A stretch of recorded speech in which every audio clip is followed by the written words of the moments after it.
All right, what is up, everybody? Shadow Scout 0013 here, coming in with a video about the Republic for Star Wars Legion. So I love this faction, and I think it's an amazing faction. So if you really love, painting, hobbying, something competitive and thematic, this is the thing for you. And we'll go over the different profiles of who will like it and maybe why. So that's in the very beginning. If not, you're welcome to skip forward. But I just want to go over a few things real quick. So if you're new to Star Wars Legion, you can head over onto our Discord channel. And the Discord channel is perfect for you because it's got lots of ways to be able to, ask questions. So if you are into Republic, all you have to do is just, hey, I've got an idea for a list. What do you guys think? Or any changes you would make? Or what do you guys think about these command cards? Or just discussions in general. So this is a great place if you are new to go, as well as if you paint or you do anything like that. You're welcome to kind of post what you do and show us all of the different works that you've got. Also, if you're interested in order tokens, you can head over to ComScan. ComScan's Etsy, and the description will have the specific URL to go there. And, you better hurry and get some because there's not many left. So ComScan has the best orders in order tokens in the entire galaxy. The quality design of the graphics are absolutely amazing. It's heavy duty. It's got some weight to it. And these things are super professional. If you really want some really good order tokens, I recommend these. You can use Shadow Scout in all caps to get 10% off. But I can't harp on these enough. Like, literally, I could go on for, an hour on these things, literally, because of how awesome they are. And I use them in all of my games. And you're welcome to ask even in the Discord how great they are. But there's a giveaway going on for them. And, you're welcome to head on over there just in case. And head on over to the Patreon. Here you're going to be able to get things early and just kind of make sure that you can kind of help the channel and everything that we do. So feel free to head on over here. All right, so let's go ahead and get into the video. All right, what is up, everybody? Shadow Scout 0013 here, coming in with Voidwalker from the Discord. Hello, everyone. Good morning, evening, afternoon. And today we're going to go over the Republic, the Galactic Army of the Republic faction, and everything they have to offer. And I have definitely been having fun with them recently. And you could probably check that out in one of the last live battle reports. Sorry about the audio on that one. But I'm playing a new list with them without a Force user, surprisingly. And it's actually going fairly well against other lists with Force users. So I'm pretty happy about that. You're playing a Republic without the Force user? Are you crazy, sir? In this economy? I know. You would expect with the fact that it has the most amount of Force users between Yes. Obi-Wan, Yoda, Ahsoka, Anakin, the generic Force user, well, not Force user, but the generic Jedi that you can take in another unit. So yeah, there's a lot of opportunity to bring them, but yep, I'm just sticking with Bad Batch and Rex. So I'm having fun with both of them. All right. Yeah, Yeah. well, as Shadow said, I will briefly reintroduce the profiles that we talked about previously. Once again, as this video will be in a playlist, check out the Empire video for the full breakdown. This will be like get you up to the speed and I'll give you the basic understanding of these profiles.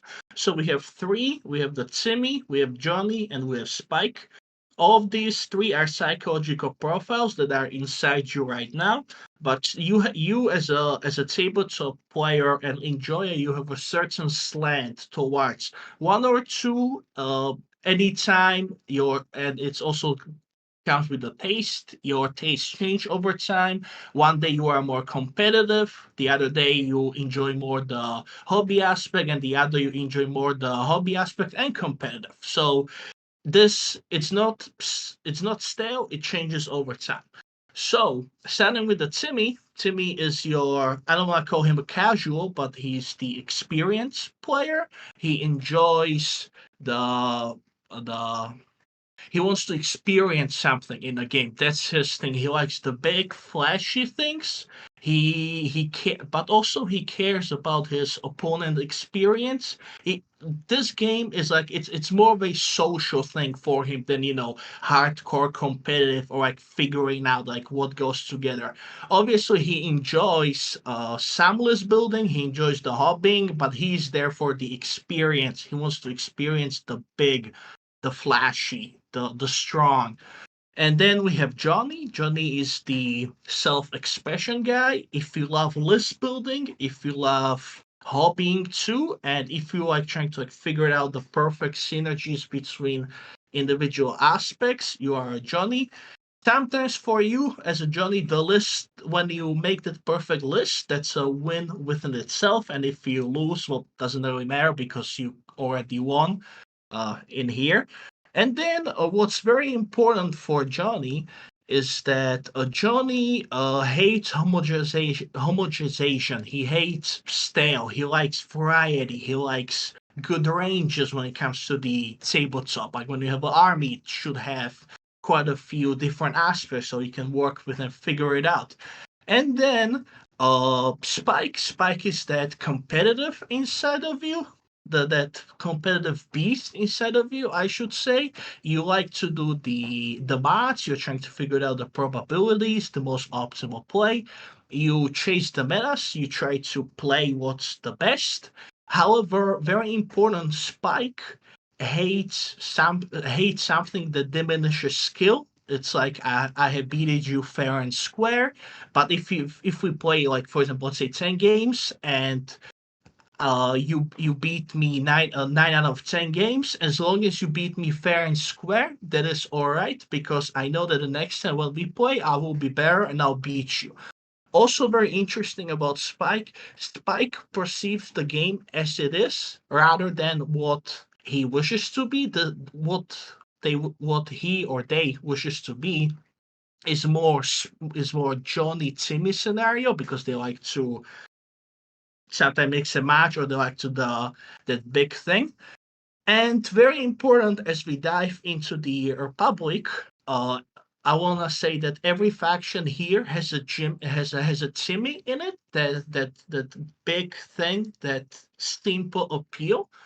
And yeah, so these are the three profiles. Now we're gonna talk about the Grand Army of Republic. So before we go any forward, I need to preface our talk and saying that both the Grand Army or the clones and the Separatists are the newer factions that were produced by the Fantasy Flight games, and they are unique in the sense that each of these two factions gets their forever or the faction baked in rule based on which they play around. So for the clones, it's it's the token sharing, it's the possibility for different clone units to exchange tokens. So if they're in a specific range, I believe it's a range 1 or 2, and if one clone guy needs an aim token, the other unit that's in that range can provide it, and vice versa.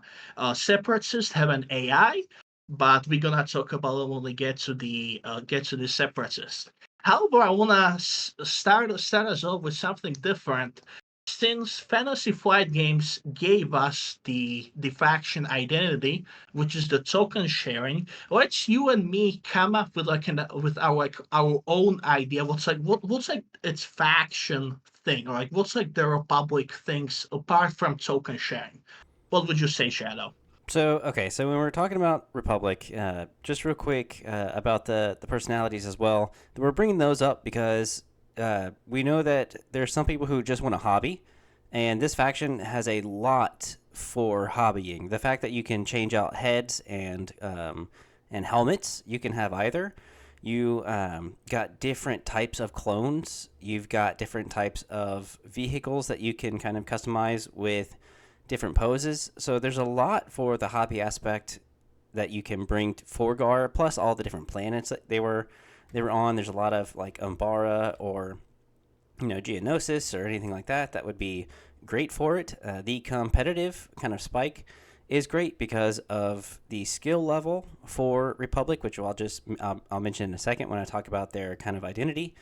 And the Johnny, there's an aspect for casual play because obviously if you've watched Clone Wars or even just kind of like the prequel stuff, you've got like Rex and Cody and Anakin and Obi-Wan and or like the 501st. You can make a 212th. You can do a lot right now for thematic things. Like I'm doing a Rex and Bad Batch, which kind of like if you've seen Ooh. Bad Batch, you can kind of make something similar to that. So there's a lot of thematic play, a lot of skill play, and a lot of hobby stuff to it. So if you're really into all of them, GAR is definitely going to be a great faction for you. Now, about their identity and kind of about what I think they're about is a lot of token sharing and a lot of working together as units. So every clone trooper unit can share tokens with each other at range 2 or 12 inches. So if they've got an aim, a dodge, or a surge token, which core units generate their own surge tokens, arc troopers generate an aim token when they move, and there are other leaders like Rex. He has a card that generates some surges. Cody can give out a dodge or more, and they can share tokens with other clones. So that's a huge aspect of it. The vehicles aren't quite there, but you've got clone commandos, you got ARC troopers, ARF troopers, regular phase twos. You can model them as phase ones. Like I said, even with Rex right now, they're coming out with a new Rex, a new Anakin, a new Obi-Wan, and you've got New Ahsoka. Cody. Yeah, new Cody. You've got Bad Batch. So there's Bad Batch can't share anybody or share any tokens with anything because they're their own. You know, we're not regs. Which is a keyword for them, so they can't really share. But yeah, that's a huge part of it, and I like them a lot because they're red saves, and with the fact that they core can generate surge tokens, you can basically up your defense if you want to with clone armor, or you can up their offense with like just basically with the way they shoot. And they've kind of got the best of both worlds between defense and offense. But the fact that they can share those surges and they can generate a lot of aims with movement, you're shooting a black dice, which is usually a 50-50 chance of hitting, but when you've got surges, it's a little bit higher. And you can only share one token per interaction. So if you take a shot, you can share a token. If you get shot, you can share a token, but you can't shoot and then share a token off of two other units or something like that. It's just one token per, shooting or defending. But they've got a lot of high-end force users that are able to do a lot for the faction. And yeah, that is them. They're fewer in numbers. You're not going to probably bring a 12 act, 13 act Republic list. You'll probably bring about a 10, maybe 11 act Republic list, while Rebels are going to bring like an 11 to 13, and or CIS is going to bring like an 11 to 13, maybe 14, and Empire is probably going to bring like a minimum of 10 for sure, up to like 13, maybe 12, but you're definitely bringing 10, 11, maybe 12. So your numbers aren't quite as high, but your efficiency is pretty high up there. So that is another uh, faction identity, I would say, for Republic. Yeah, we are going to touch up on the eliteness of this army in just a second, but I would definitely say that kind of my highlight of this faction, and this can kind of be talks about the rebels too, but I think it stands out way more here in the clones, and that's the fact that there are pretty much it's the thing of like two armies in a trench coat sort of, because we also have Wookiees. Last time we talked about rebels, Wookiees are present, but they don't really see much play with rebels. Obviously, you can see a list, one or two out there, but no one really plays Wookiees with the rebels. With clones, however, you can bring Wookiees also as part of like the regular army building or as part of the unique battle force called the Defenders of Kashyyyk or Kashyyyk Defenders. And that pretty much means very important for list building. Wookiees are classified as special forces. However, in their unique battle force, you can bring them as core. Do I have that right? Okay. Yes. Yes, yeah, that is correct. You can actually bring them as core, or they count as core for list building purposes, but their tokens are going to still be Special Forces tokens. And so if something calls for a core, then technically you don't have a core, you still have Special Forces, but it's only when list building. Yeah.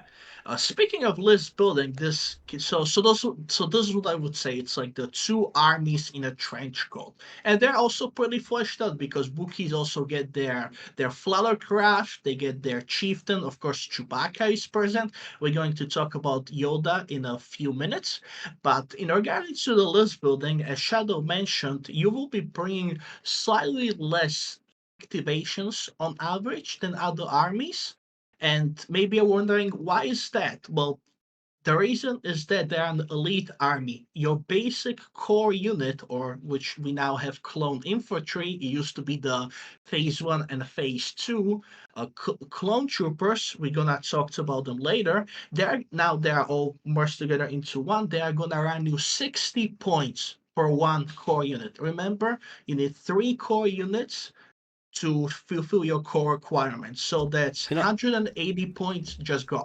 it'll Yeah. actually just count as 56. So it's 56 for a Of clone Oh, unit. 56, yeah. Yeah. Uh, uh, but kind of the point stats, they are worth a lot of points. Stormtroopers are 42. Rebel troopers are 40, I believe. And then the B ones are, well, very cheap, and B2s are also very expensive. But since for Republic this is your only, pretty much your only core that you will be using, it's going to be very expensive. That is over still 150 points just gone that you cannot get back elsewhere. But since it's 56 points, you are getting quite a few nice things in return. Would you be able to show the audience the unique clone upgrade that this army gets, and Yeah. briefly talk about it? So the kind of like the generic, I would say it's the commander slot, I guess you would say. They have, Could be, yeah, yeah. yeah, so you have Ahsoka Tano that you can bring. You've got Boyle that you can bring, who can Guardian and give your unit Scout. Ahsoka gives you a lot of stuff. So they're going to gain block, which you have independent dodge and charge. So independent dodge, if you don't give yourself an order, you get a dodge. Well, now you can spend that dodge to gain surge to block. So now you don't have to spend surge tokens. You just spend one dodge token, and your entire dice pool gets surge to block. And then you have charge, which is a free attack melee action. So if you double move and land in a base contact, then you can do a free attack action with that melee. The clone captain gives you the ability to cancel crits, and if you give an order to them, you get a dodge, unlike Ahsoka, which is the opposite. I like the Clone Commander, which gives you Inspire 1 and Reliable 1, so you gain an extra Surge token, so you'll gain 2 Surge tokens per round when it's attached to the Clone Infantry Squad. And after their activation is finished, after both activations that you've performed with them are finished, you'll be able to take off a suppression from another unit that is around you. And then the Clone Medic is absolutely amazing. It's a free action to treat a wounded or mini that has been taken off the table that round. So if this unit at the beginning of the round loses a mini, well, when they activate, they can bring that mini back. The other thing is that with the medic, if you lost a mini last round, you cannot bring it back. But if you had a wound from last round and you didn't lose that mini, then you can heal that wound. Fives, which is really great, has charge as well, and coordinated clone trooper. So if this unit gets an order, they can coordinate another order to another unit at range 1, maybe 1 to 2. And then he's got a dice pool of 3 black, which is melee to range 3. Ahsoka has only melee, which is critical 1, impact 2, pierce 1, 2 black, 2 white. So this entire unit, when it's a melee, is going to gain these keywords because of that. And then with Waxer, you've got disciplined 1, so whenever you get an order, you can, give yourself the ability to take off a suppression, and Scout 1, which means you get a free speed 1 move onto the table. And they have 4 minis in the unit and courage 2. So all your other core units and basically every other faction have courage 1. These guys have courage 2. And so you're not going to find any clones with courage 1. They're all going to be courage 2, so they can take on more suppression each round than a normal core unit in almost any other faction. So that is really good for them. Yeah, and they also greatly synergize with the commanders that Desert Republic has access to. You have the greatest hits of Anakin Skywalker, the Captain Rex, Cody, Obi-Wan, and then of course Yoda, which we briefly touched upon in the last video. But before we talk into great detail about these commanders, because Timmy is just screaming with joy upon seeing these guys, I want to briefly highlight a few other unique units that Republic, or maybe even upgrades that the Republic has access to compared to other factions. I would like to give a quick shout out to my Bane, which is the Saber class tank, as it is the only vehicle in the entire game that has a beam keyword, which, if you are not careful with your troop positioning, this tank can almost hit your entire army if they're in a line of sight. And it is very scary. And on top of the regular upgrades, you also get quite a nice selection of pilots for all your vehicles. My personal favorite has to be, as I recently learned, it's for the patrol ship, and that's the Hound and Grazer. If you look at the picture, and what you are thinking, think the other way, and that's the names of those two characters. And then, of course, the infantry support platform is just your solid infantry support platforms. It has a big base, it takes up a lot of space, soaks up a lot of damage, but also dishes out a lot of firepower in return. What would you say is your favorite vehicle out of these, Shadow? Well, I would say definitely Saber, but the infantry support platform also has beam, and so there's a lot Oh, of okay. beam in the Republic, which is really good because you have a command card with beam. You've got the infantry support platform and the Saber tank that can all beam. So in one round, you could do a ton of beaming, and it's really nice. But I would say the Saber tank is my absolute favorite because of the way it looks. It's red dice saving with armor 5, so it's already going to not only cancel 5 hits before doing any rolling, but you also are rolling red defense dice. And the other thing about the Saber tank is so Ayla Secura is really great with Field Commander and Inspire 2. She can use the Beam command card. The Shock Trooper, I think, is probably a great one to use with the fact that it's only 4 points. And the veteran clone pilot, I mean, you have Plo Koon in here as well to be able to give it Agile 2. So when it makes a move, it gains 2 dodge tokens. And naturally, it can spend those dodge tokens to cancel crits. So if there's any impact or any crits that do go through, and only crits really. Say that you have a weapon with impact, it's going to change hits to crits, and then it's impact 2, maybe 3. It's going to change 2 hits to crits, and then the rest of those hits are going to fall off. Well, now you've got 2 dodge tokens, and now you're only rolling 1 dice, so that's pretty cool. But I absolutely love the veteran clone pilot because when this unit or an allied clone trooper unit is within range 1 and line of sight, then of this unit, then if it's defending or attacking, you can exhaust the card to basically share aim, dodges, or surge tokens with that unit. So you're getting the benefit of clone trooper unit keywords with the battle tank. And so if you wanted to share a surge token, you could. If you decided to, you know, shoot at something and you take an aim and you shoot at something and you wind up not using that aim, and the Bad Batch, which technically cannot share with other clone trooper units, well, the Saber Tank's not a clone trooper unit, it's a tank. And so you can use the veteran clone pilot to share that aim with the Bad Batch or a surge if you if you had given it a surge from, the generic clone commander, or if you had a dodge. But you can only equip one of these pilots to the Saber Tank. But I think that because of that one veteran clone pilot, you can do so much for your army with that guy. So I like the Saber Tank quite a bit. What about you? I would definitely say that once again the saber tank is just Just great as a vehicle enjoyer in this game. I like pretty much all the vehicles. I would say this is like my number two or number three. Number one, of course, it's my beloved ATST because I'm a diehard Empire player. But I would say this it's either the saber tank or the patrol ship. They, depending on how I wake up, are either on the second or third spot, depending on how I feel. But it's definitely up there.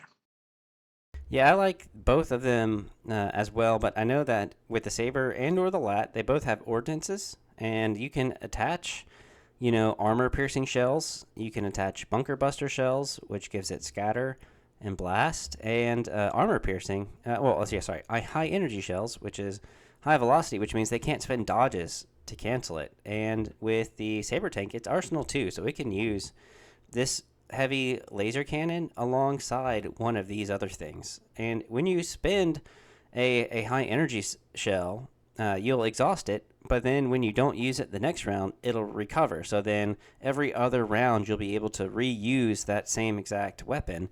And so that's why you can equip two of these. You usually might do the high energy, and you also might do the armor piercing so that you get an extra bit of armor stuff. So it's impact 3 along with another impact 2 on the normal gun. So you'll have impact 5 plus critical 1.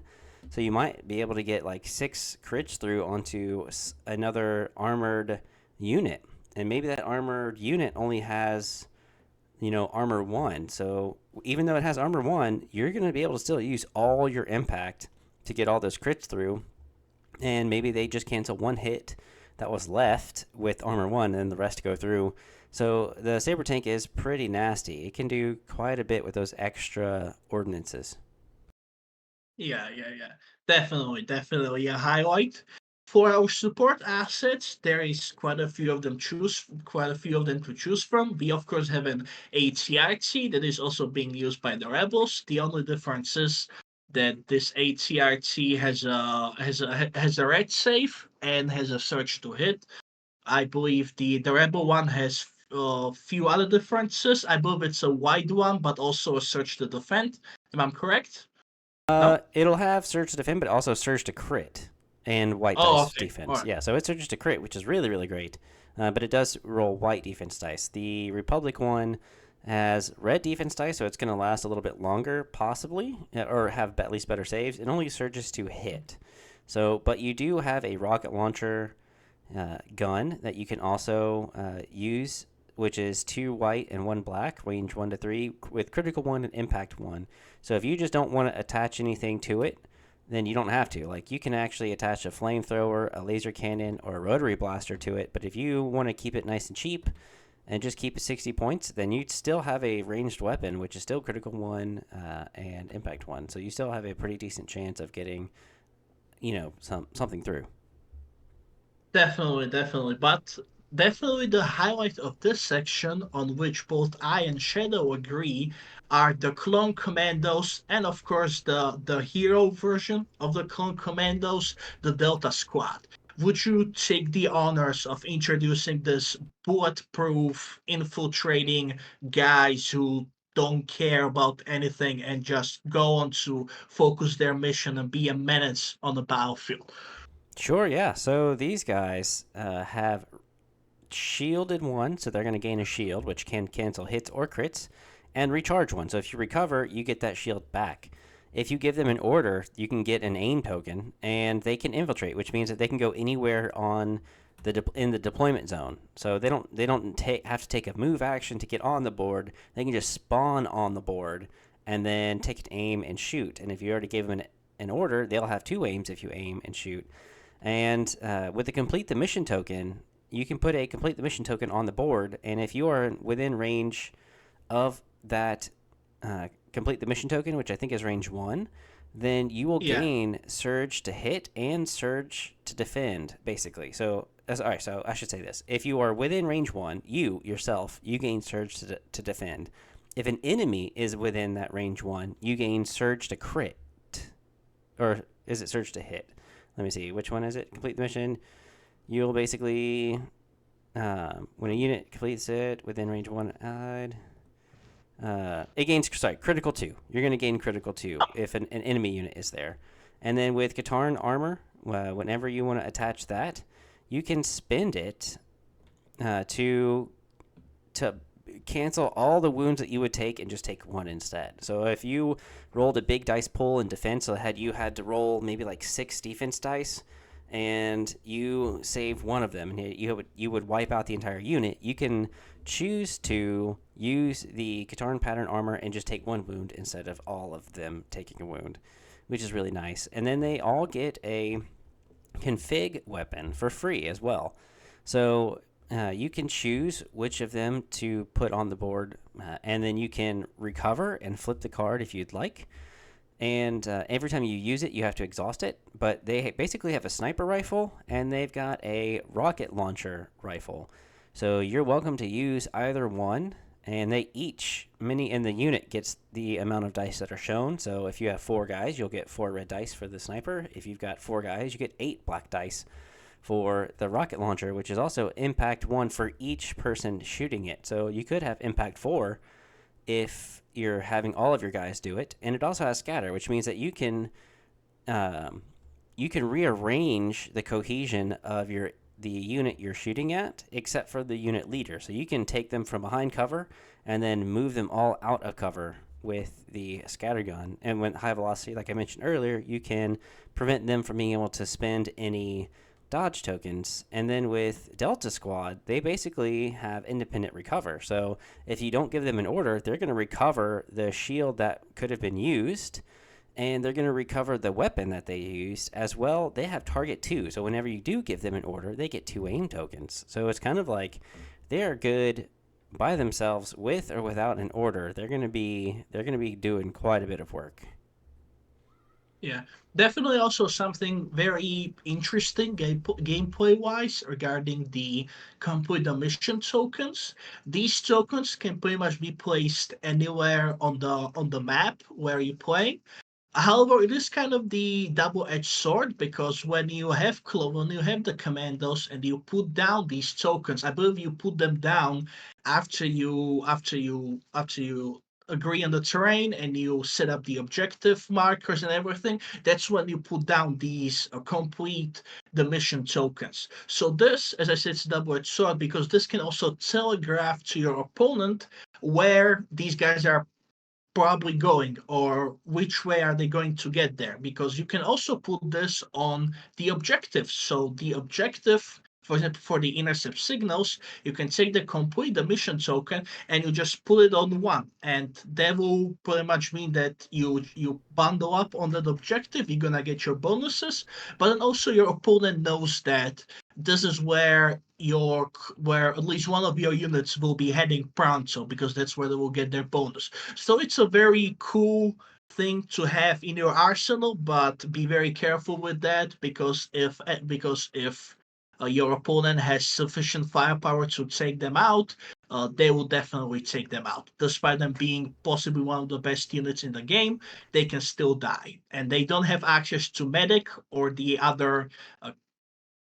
the other upgrades that the regular clones enjoy. So just keep that in mind when you play them. Yeah, So you can yeah, still this is medic them, yeah, but they just can't have yeah, a medic in their unit. And yeah, complete the mission tokens are the only tokens that can be on a POI, period. That's the only token. yeah, yeah. And your opponent cannot remove them. So once you put them there, or even like contesting, you cannot contest complete the mission token. Once it's there, and the clones are gonna get their bonuses. So keep that in mind. While when opponent starts deploying these funny tokens, and all of a sudden he gains critical too. So just be careful with that. Yeah, and it won't move. So, like, if you're playing Yeah, shifting priorities, if you put it on the token to begin with, and the token moves, well, the complete the mission token doesn't move with that POI. So you yeah, really are only going to put it on a POI if it's like recover the research or maybe intercept the transmissions or something like that. But with shifting, you're probably just going to want to put it in a place that is going to be beneficial to you afterwards. Yeah. yeah. Definitely, definitely. We of course have the flower graft for the Wookiees, but we're gonna talk about it a bit more once we talk about the battle forces.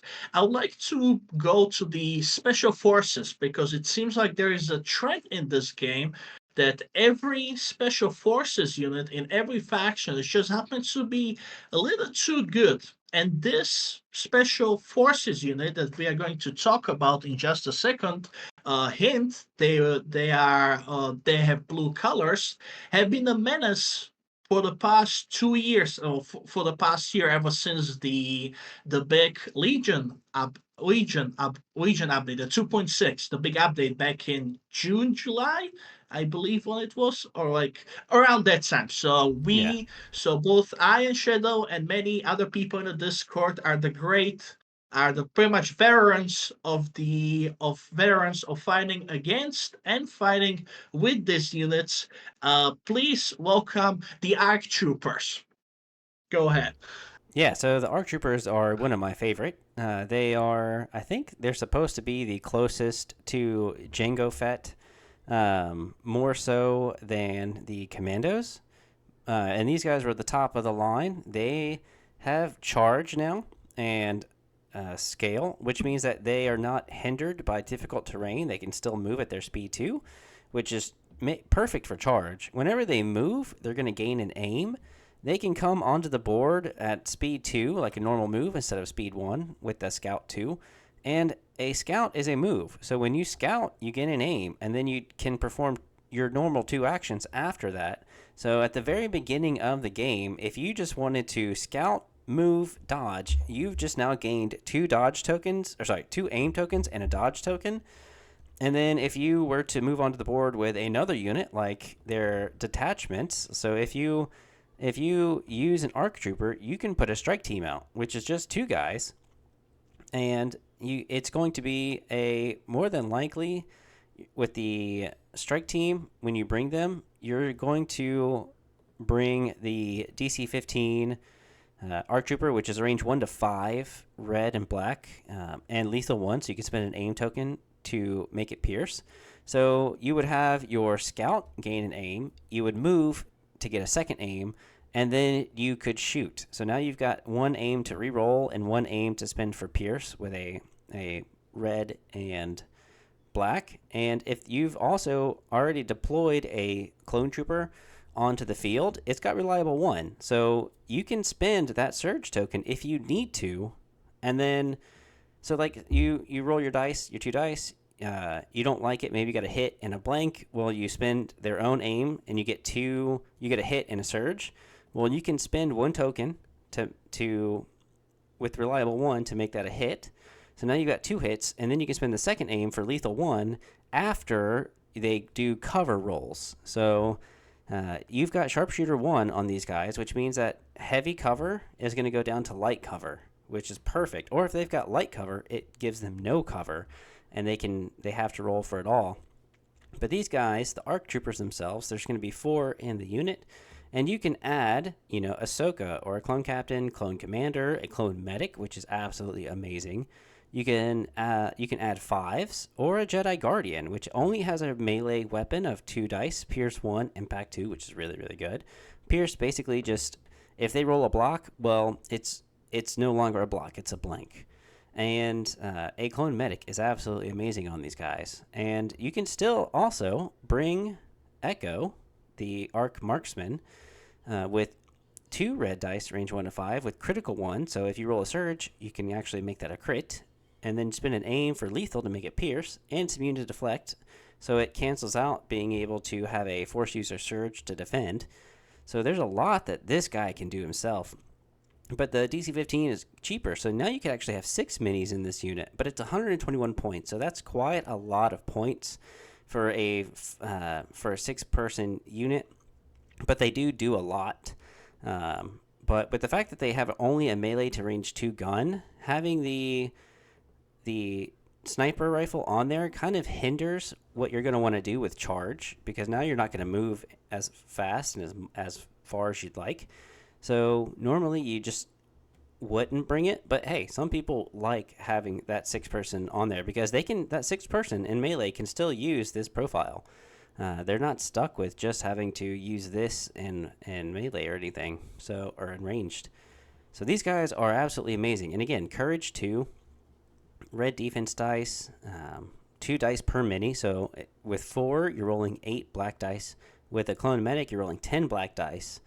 And if you double move and then get a free attack action, that's 2 aims you just generated, and you can roll 2 dice for each aim. And if you wanted to, you can attach like targeting scopes, which gives you precise 1, which means that when you spend an aim, you can roll an extra dice. So you could roll 3 dice instead of 2 dice with each aim. So targeting scopes is an amazing upgrade on them. And I won't get into the other stuff because you'll just have to watch the videos. But yeah, ARC troopers are a menace.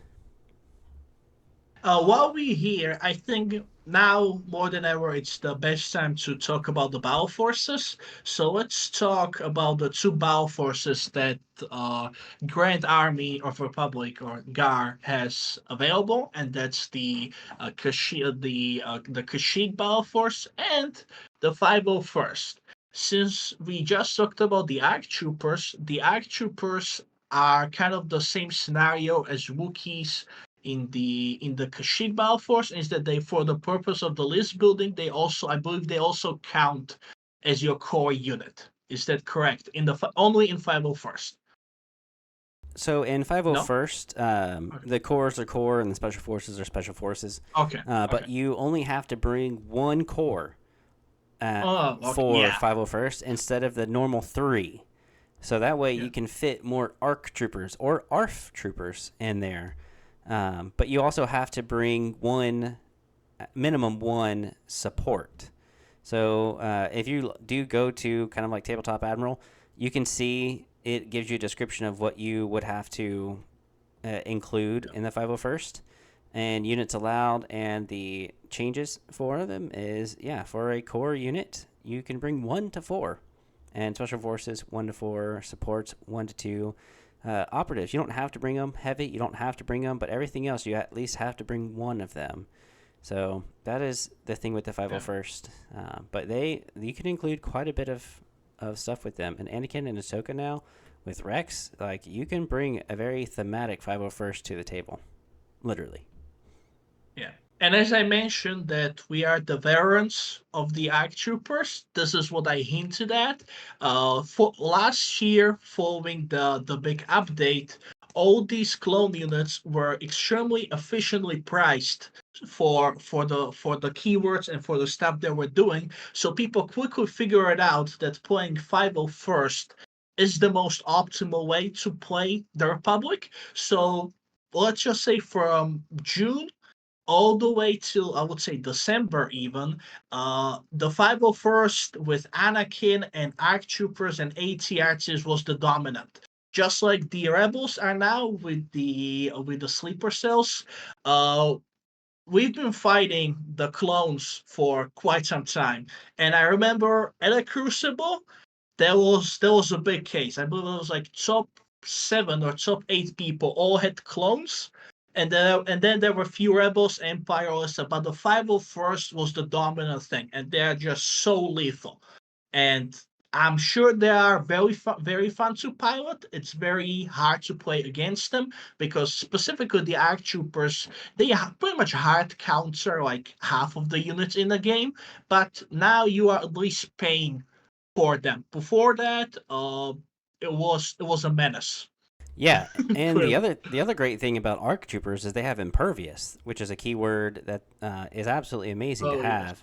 have. Impervious, which I forgot to mention, that basically, if someone has Pierce, you're going to roll extra defense dice. So if they've got Pierce 2 and they roll 5 hits, well, you're rolling 7 because you have the ability to cancel and negate that Pierce, or at least bring it down.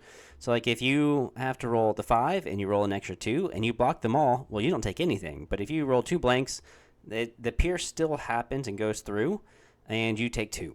If you roll nothing, you still pierce the 2 extra, but you still blocked 5. So you don't have to roll for any, or you don't have to take any wounds.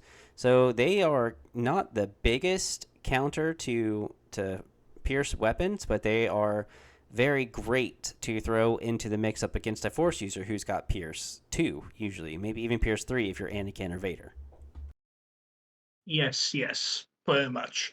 But now, talking about the second battle force, because ARC troopers can also be taken here, the Wookiee defenders, the second army that is hiding here, are the Wookiees, and they pretty much get their own set of, also their own. The reason why I'm calling them their own army is that they get their own set of generic command cards, which have just the best names for a command card there can be, and you get to bring Chewbacca to lead them, or obviously the mighty chieftain, and of course there is Yoda. We're gonna talk about Yoda soon, but you of course get to bring your clone infantry, your ARC troopers, and now the Wookiees.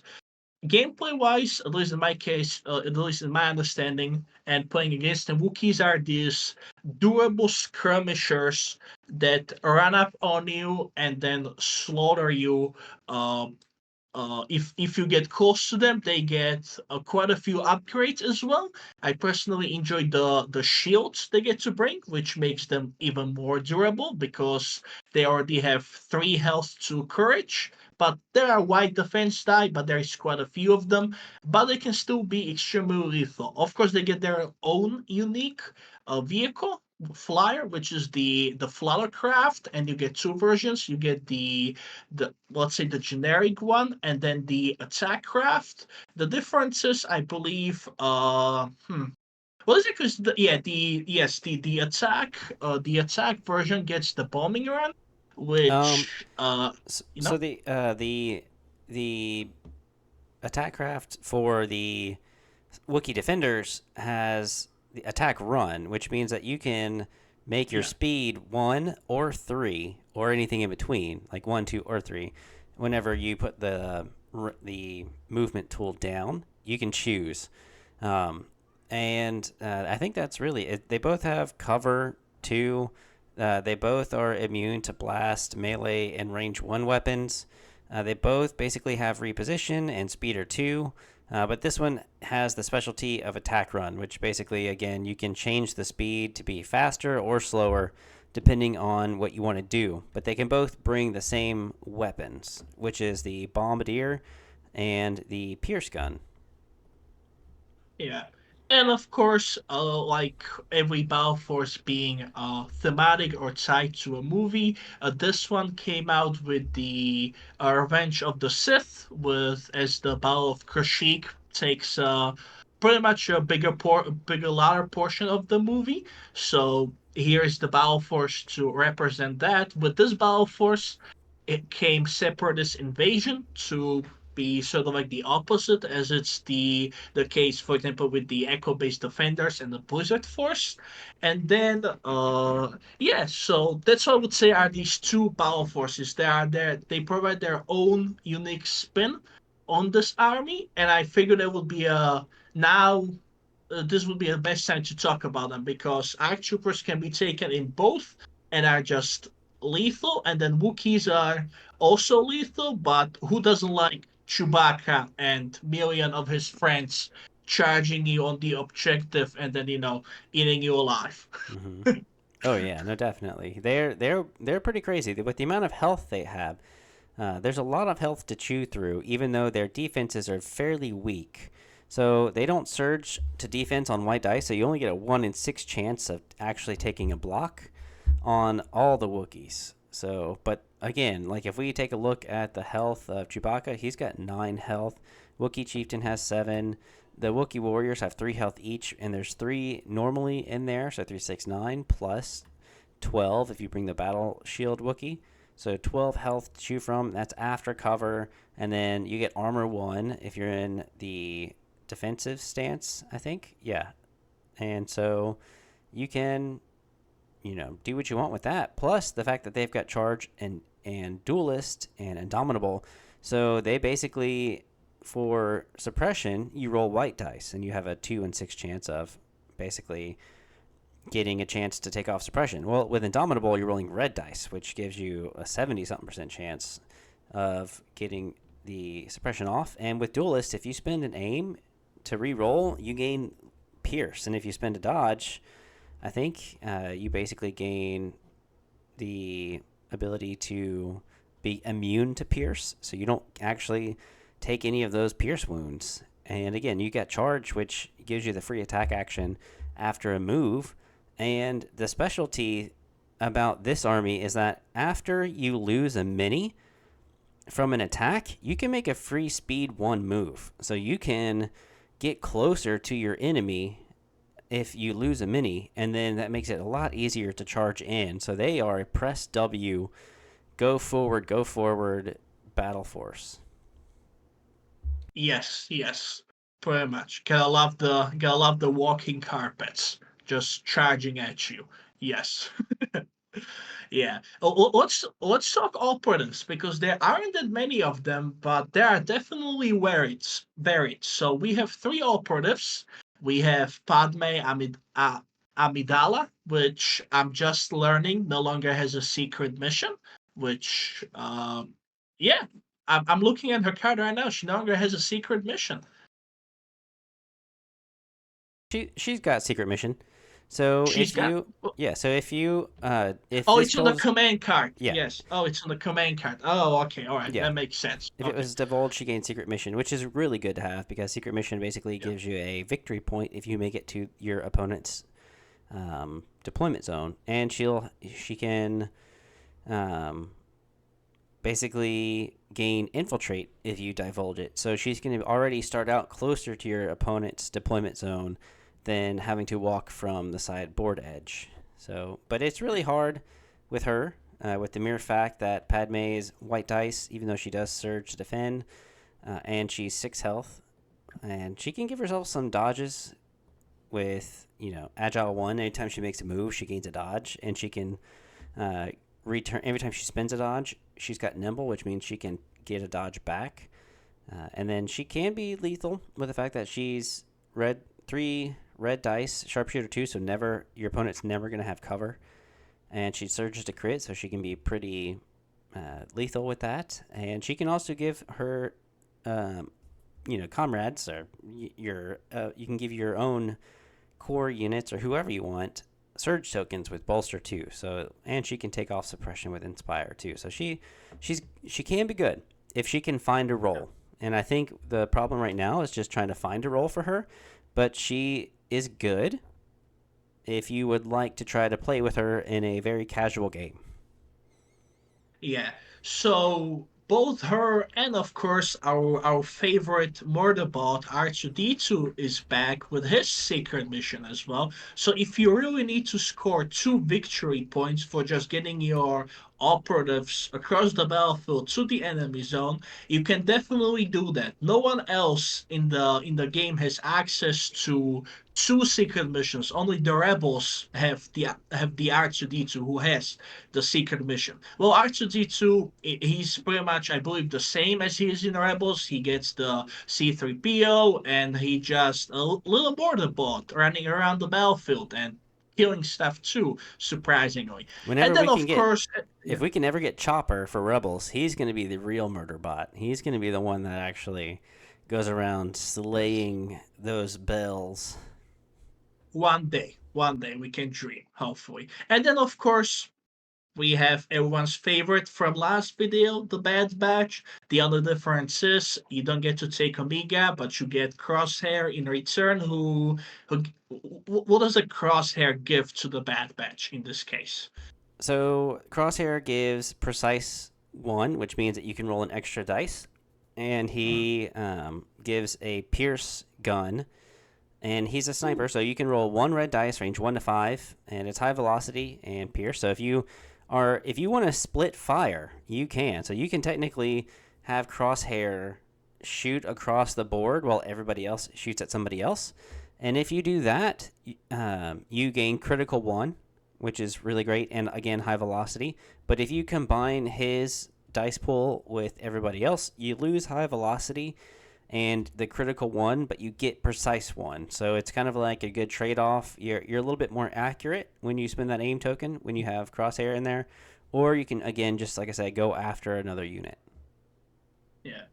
Then I would like to also highlight Hanser and Hanser with his knife throwing skills. This actually carried over from the show into the gameplay, and it's a I believe, is it a free action or it's an It action? I is. think it's a free action It is to a do, free right? action. Yep. Yeah. So, and what this do is that Hunter pretty much selects anything that is in a commander or operative within a range one, obviously, and in the line of sight. Then you roll a black die, okay, throwing his knife, and then on a hit and a crit, I believe no, only on the hit and the crit, the unit you shot at automatically suffers one wound because we need more poke damage. Yeah, like what happened with me is there was only one miniature left in a core unit, and Oh so yeah. I tried to throw the knife and took it out, so I didn't have to waste a whole shot on that one guy. So I was able to take out that unit and then spend all of their token, or spend all their dice on a unit that had more than one person in there and try to take out that unit, which I think I was able to. So they can be very, very deadly. Yes. And of course, let's not wait any longer for the main course uh, for this faction, which are the commanders here. And as you mentioned previously, this is the faction with the most force users. We get, of course, the Ahsoka, Anakin, Obi-Wan, and of course Yoda. So since you are now the the Republic player, give us like a sample platter of what we are working here for the new players who are considering to play Republic. Yeah, so you can kind of flavor your list depending on the force user you want to take. So Obi-Wan is a very defensive style force user. So he's going to have like Guardian and the ability to, soak up hits from another unit. So he can take 3 hits off of a unit that's close by to him and roll those dice for himself. And with Sarisu or Sorisu, however you want to pronounce it, with that mastery, you can spend a dodge to re-roll your defense dice if you do not like them. You'll have to re-roll all of them, but you have a better chance. Like maybe say that you're Guardian 3, and so you roll, you get 3 blanks on red dice. Well, oh, that's not good. So you spend a dodge and you re-roll, and now you're able to get all blocks. So you're able to kind of cancel all that stuff out. He's got jump 1, so he's able to kind of maneuver around the battlefield a little bit easier with charge deflect, which means that against a ranged attack, if you roll a surge, you can do an auto wound to the person that shot at you, and then you're immediately immune to pierce. And Master of the Force allows you to bring a force upgrade back up. So like force guidance, you have to exhaust it, even though it's free.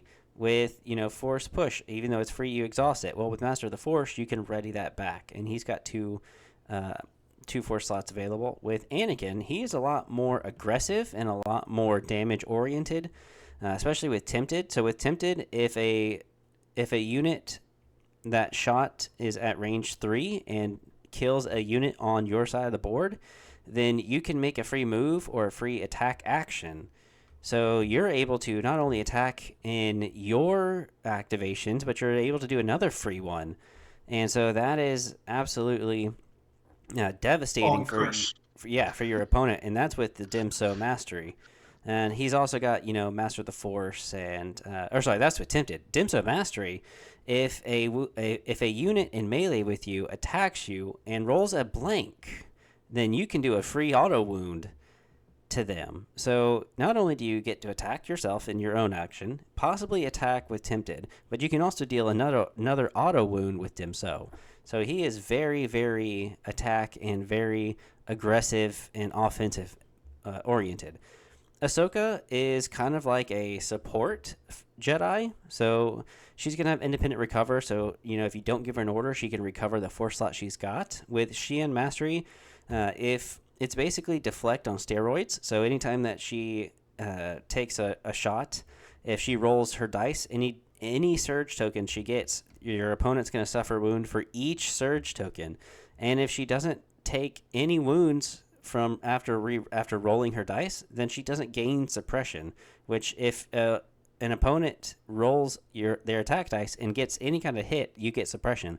But as long as you block it all, you don't get any suppression. She's got Scout 1 normally, so she's going to be able to get on across the board fairly easily. And then with Jump 2 and Speed 3, she's moving a minimum of 8 inches, and she can jump over a lot of terrain. So she is basically a Mandalorian at this point. And then Yoda, Master Yoda, is by far, I would say, just the best support / most aggressive or defense oriented Jedi that you can bring. So he's got 3 Force slots in Master of the Force 2, so you can ready both, like 2 of them. And his command cards are insane. And with Ataru Mastery, anytime he gets shot at, he gains an aim. Anytime he makes an attack, he gains a dodge. So he's always gaining stuff. And with Guidance Trooper unit, he can make any other trooper unit do a free action other than attack. So you can have anyone move, recover, aim, dodge, anything you want, basically, that's not an attack action.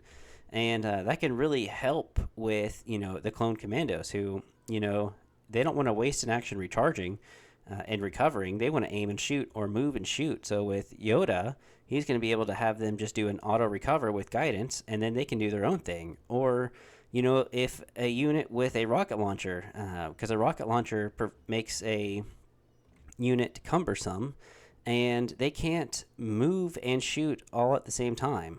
So if you want this unit to get into position, then you can just guidance a move, have them move, and then when it's their turn, they can aim and shoot, and now they're in range. And then with the command cards of Yoda, again, with Size Matters Not, you're going to gain Jump, Charge, Disengage. He's now Speed 3.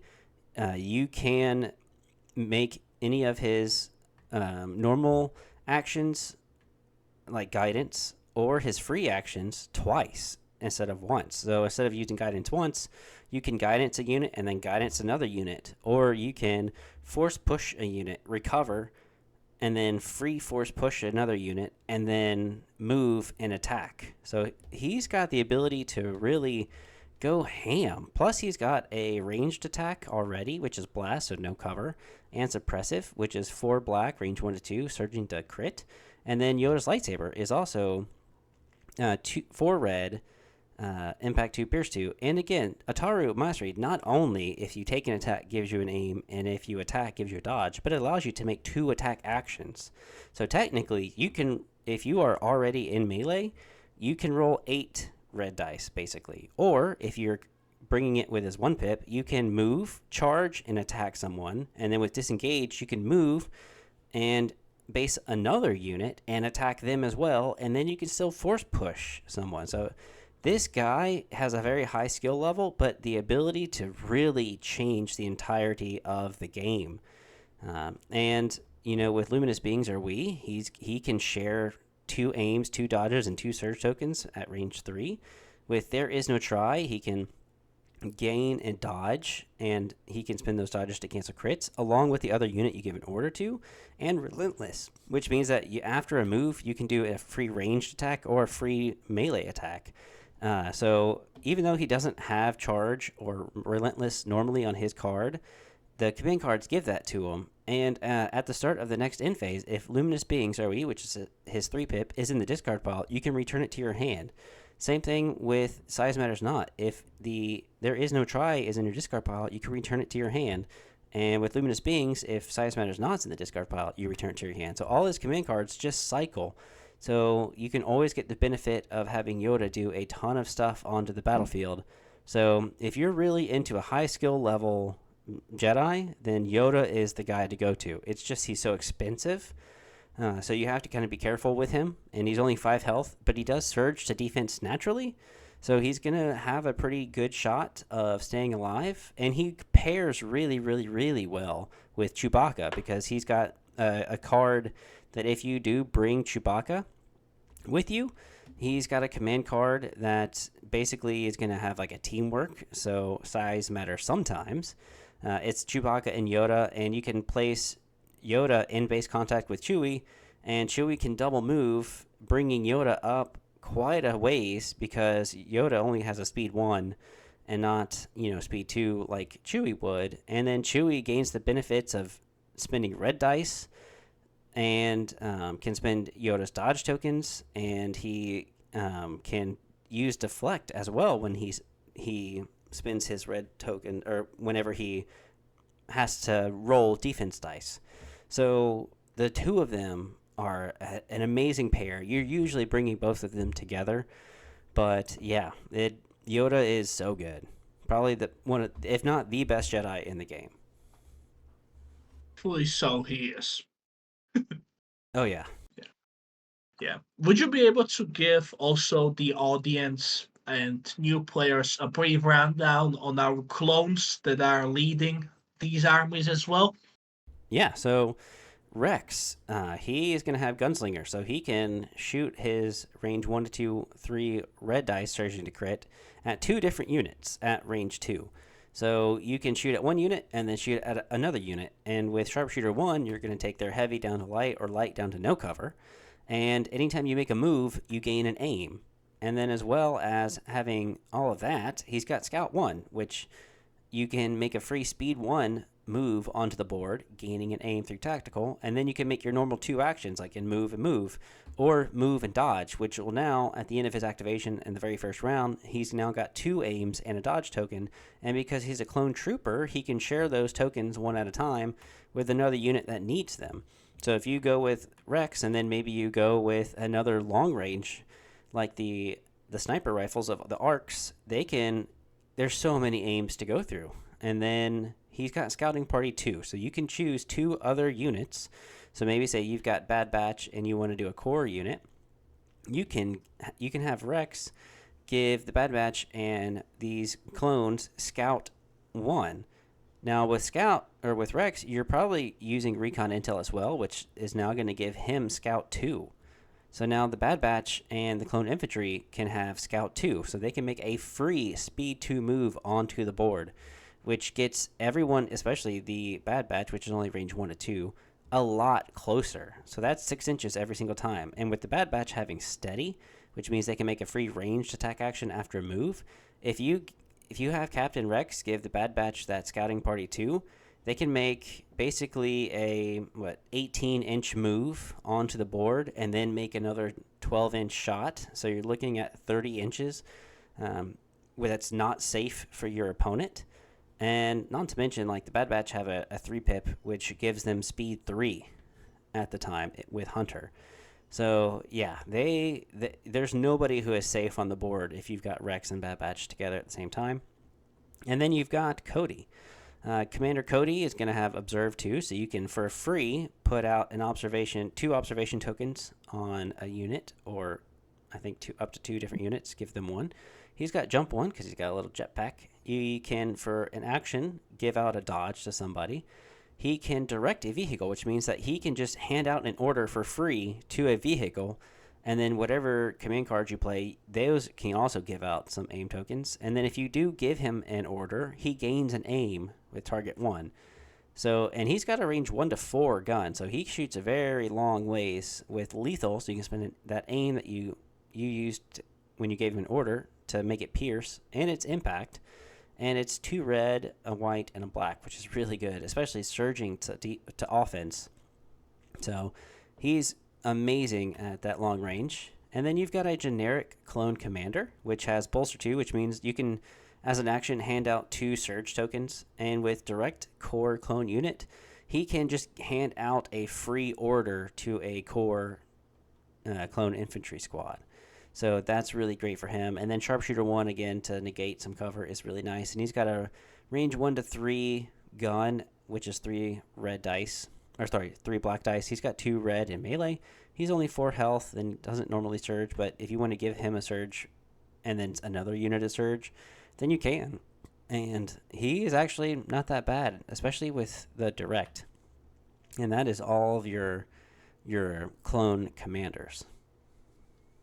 Definitely. Now, when you mentioned Cody, I was kind of thinking about it, and I'm actually kind of like another underrated thing about this faction is the observed tokens. I believe that only few other factions. I know that for the Empire, for now, it's only Moff Gideon and the Aiden's droid who hands out observe. We are as soon to well get the probe. as well as the wow, why can't I think of his name? The new version of Alice. Callus. Yeah, Callus. Oh, okay, Callus can yeah, now hand yeah, out some yeah. observation tokens as well. Yeah, but I think that yeah, with the observed tokens, it's definitely it's something that clones can also benefit with. It's not that really seen when you play clones because you already have so much utility with the aims, surges, and even dodges. Well, in this case, only aims and surges we're talking about. But I think you can definitely make an interesting list where you like focus on like observations because the newest addition to the Republic roster are the ARF troopers, and ARF troopers take action to observe. Yes, it's an action, but you hand out an observe token, and yeah, I believe there could be some utility to play with that on top of everything you already have as an elite army. Would you be able to briefly explain to the audience what the observes are, what the observation tokens are? I'm kind of familiar with them, but I haven't played with them for quite some time, so it Yeah, would be a so nice refresher to know. Yeah. so an observe token basically is you can spend an observe token to re-roll one dice. So it's kind of similar to an aim. If you have two observation tokens on one unit, well then you basically have a free aim. But the good thing about having observation tokens is that you save your aim for lethal, which makes it pierce. So now instead of having to use the aim to re-roll, you can now make it a pierce shot with the fact that you've got two observation tokens on another unit. So if you with ARF troopers and or Cody, and make a really long range gun line, then you can have Cody and a beam weapon, which a beam weapon also puts observation tokens out, and then your ARF troopers put observation tokens out. So now you've got the ability to re-roll dice without spending your aims and make those aims now have pierce and basically negate a block that your opponent rolls. So it's a little bit more deadlier for you to be able to, or it's deadlier for your opponent if they have observation tokens when you've got the ability to spend those aims for pierce. And of course, as I mentioned previously, the Hound and Grazer from the patrol ship, they hand out so they hand out 4 observation tokens because why not?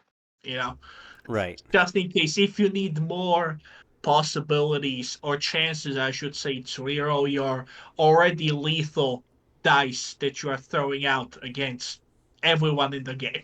Yeah, you can make a very heavy observation list with Republic, and the fact that you can also generate aims so much as you can make a very deadly army with a ton of observations.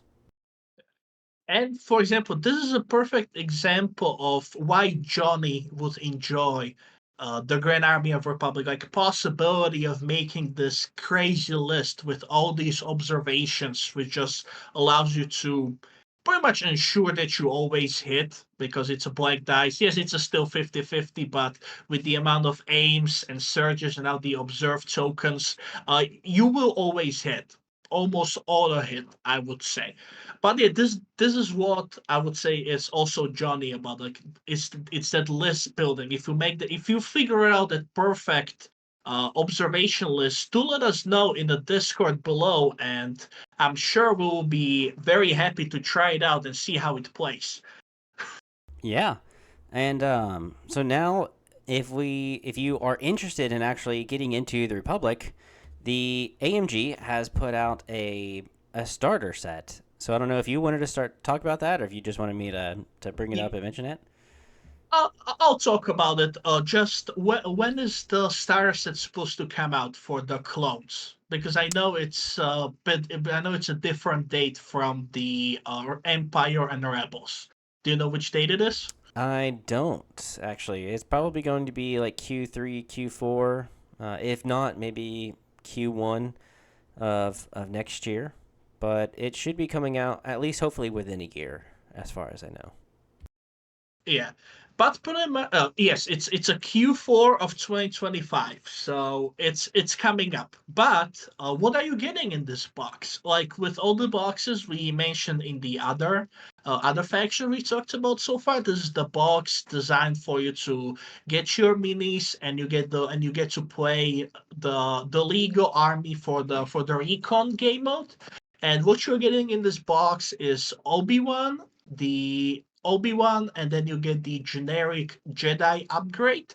You get you get the clone troopers, who are the phase two. Well, now they're called clone infantry. I'm gonna talk about the phase one and phase twos in just a second. And then you get your ARC troopers, and you get your new ARF troopers, which I think is very interesting. A shout out to Obi-Wan, who is still the face of the starter set, both the new one, both this new recon starter set and the generic starter set that came out, where you get both your clones and the separatist. But I would say this is a very solid start to an army. Obviously you have Obi-Wan, and you have your lethal clones. Obviously we just sang high praises to ARC troopers, and the AF troopers are a new unit, so I think we will have quite some fun with them. But now we're gonna go back in time, and we're gonna talk about the starter set that I checked just before we started recording. And you can still find him. You can still find his starter set around. However, it will be slightly more difficult, because just like with Rebels, clones are very popular right now. So trying to find things even first hand or second hand will be slightly more difficult. However, it is doable. I'm going to talk about the ways to get these things in just a second. But let's talk about the old starter set. So in the old starter set, which you and your friend will buy, and you would hopefully end up with clones, you will be getting the Obi-Wan. You will be getting two squads of phase one. Yes, both squads of phase one and phase two clones. Before the big update, going back in time, before the update last year, clones had access to the phase one and the phase two infantry. They had their own differences.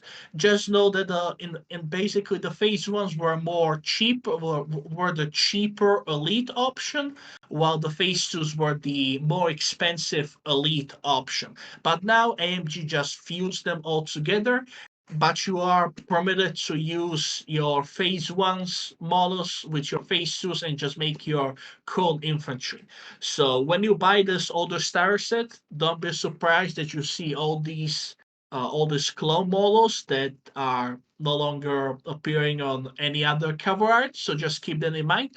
And then you get the bark speeders. Now I don't know much about the bark speeders. I presume they play some sort of similarity to the other speeders in the game. I presume they're a bit more elite. Do you know something about the bark speeders? Yeah, so the Bark Speeders are basically a Speed 3 unit, unless you want to add and upgrade them with a rocket launcher or like a gunner, like it's like what's pictured here, and that'll reduce the speed down to Speed 2 instead. But they're like a speeder unit, and so they'll naturally have a cover, and they'll roll red defense dice, and they've got a single rainbow plus Arsenal 2, so they'll be able to shoot something else if they have to. But it's an easy way to get a unit that can zip around the board and kind of be fast and, provide any kind of flanking, which can be really good and is also going to be great at like the destroy the enemy base secondary objective, because they can get there faster. So yeah, the Bark Speeders were a lot of fun. Yeah.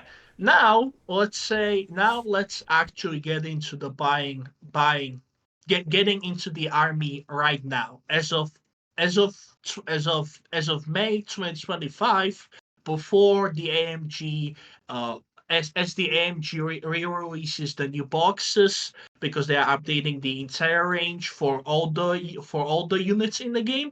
But if you want to get into the army right now, what can you get to get in? So one of the ways you can get in is to get the old starter set. You get the Obi-Wan, the clones, and the bark speeders. A great combo with this is to track down the 501st Battle Force box. And in this box, you get Anakin, you get 3 squads of ARC troopers, you get 2 squads of Phase 2 clones. So as I said, there you will see on the older releases, you will see the Phase 1 and Phase 2s. There are still Lego minis in the game, they're just now combined. So you get 2 squads of those, and you get an ATRT. So if you track down this two solid boxes, you will have a solid start to a clone army, and then it will just track down whatever else you want. Sadly, we don't have a Wookiee Defenders Battle Force. Shame. Hopefully, in the future, AMG will release such a Battle Force so the new players can also bundle up on Wookiees if they so choose to and can throw them in with their clones. So these are your 3 options right now. As I was looking around on the internet, you can still find the 501st boxes. They will be slightly more expensive to purchase because clones are very popular right now. Same goes with the starter set. However, this is my buying advice to you. Go and look at your local game store. If they have a Star Wars shelf, I'm fairly sure they will have some sort of a Battle Force box. I just checked out one of the stores next to me and I found the Echo based Defenders. I'm sure it's already gone by now because Rebels are very desired these days. But yeah, go on the internet. Obviously, on eBay, you will find either halves of the OG starter set, or you're gonna find the 501st used. Then, of course, go to the Frontline Gaming, which is the at least here for us in the United States, it's the largest secondhand online store. They have a lot of Star Wars Legion things. Not just clones, they have other factions as well. And then, at least for us here in the States, Amazon still sells minis. Some of them are more hard to track down because we are still waiting for the refresh. I recently looked around for some clone commandos. They are pretty much out of stock almost everywhere because they are also very popular. But as AMG releases them, these things will get into stock and you'll be able to buy them. So it is really up to you if you want to drop the money right now and you will pay slightly more to get access to these things, or you wait till Q3, Q4, where pretty much all the major things will start dropping, and then you will load up. Obviously, go to like Facebook Marketplace or Etsy or maybe even our Discord. You can find someone who's selling some of the army they, for example, no longer want to play or just have too much stuff. You can always find a good deal if you track it down. And of course, don't be afraid to ask around people where you work with. Maybe your coworker secretly plays Legion, and all of a sudden you have a buddy you can play with and he has a clone army. So just ask around, track down some good deals. But definitely it's going to be slightly more expensive to get into the clones right now. So your two choices are either buy now and pay a bit more, or wait for the new stuff that's gonna release. So this is our buying advice for this section. uh, do you want to add anything to this, Shadow? No, I think if you were like for me, what I did is I got the 501st box, and then I got the clone half of the starter box along with a few like uh, commander upgrades. So like they've got like a specialty update, let's see, a commander upgrade box, and then like a specialty heavy weapons upgrade box that you're welcome to get. But you don't have to get the heavy weapons upgrade anymore. They'll have that coming out in the future. But if you wanted to get the commander expansions that have got the medic, the engineer, the clone commander, and uh, there's another one in there. There's a fourth one in there, but I forgot which one it is. The comms guy. So it's going to have all of Yeah, those. yeah. So I got 3 of those boxes. You're probably going to want one for each core unit you have, to be honest. And so I think 4 or 5 boxes is probably going to be good for them. I started with 3. I think that's all I need right now. But with the list that I'm playing, I need 2 more of those boxes because I need 2 more medics. But yeah, I would Yes. go get the 501st box, definitely get the commander expansion boxes, then get the clone half if you can find it. That's a great start right there. And then any other thing you want later would be perfect. Something about the Amazon. They always have random parts of this game on sale. So that's and they cycle it every week. So you can, you can get your like patrol ship or maybe your clone infantry at the discount. They always have sales going on. And then of course you can go directly to the source, to the AMG website, and buy there. But um, you can definitely buy there, but I'm fairly sure you can find cheaper elsewhere. And as we say in this hobby, this is a cheaper tabletop game. But if you don't control yourself, you can definitely drop Warhammer 40K money on this game if you're not careful. Definitely. But I think Yeah, that's really everything you need to know about clones. yeah, And I think that if you're interested in getting into it, I think it's a great faction. It was the I had the original Empire Rebel box, so I collected rebels, but then got rid of my rebels to make more room for clones, and because I wanted to collect clones more, so I've got that and Shadow Collective, which we'll talk about later on in the future, which is technically not a faction but a battle force, but it's definitely something we will have to talk about because I think that it's a great, very wonderful box. But yeah, that's really it for clones. yeah. Definitely for me, if I did not choose an empire, I would be a clone player. But in my friend group and in my play group, we already have two clone players. So I was like, you know what? Let's be the empire guy. So I'm an empire player because of that. But when they re-release all the new stuff, I will definitely indulge in the clone shenanigans. Yeah, I'm like a collector, so I really enjoy kind of getting as many factions as possible, but still narrowing my factions to a specific few so that I can grow them more, rather than be a jack of all trades, master of none. I'd rather be more of a master of one than none. So yeah, Yeah. And with that, thank you guys for listening to us. Please spend your money carefully. And yeah, we'll see you next time when we'll talk about the separatists. And we're going to have a lot to talk about with that faction. yeah. So thanks for watching, everybody. Head on over to the Discord where you can talk to everybody and kind of get some ideas. And yeah, that is really it. Thanks for watching, and we'll see you in the next video. Thank you for having me, as always. Yeah, thanks for joining.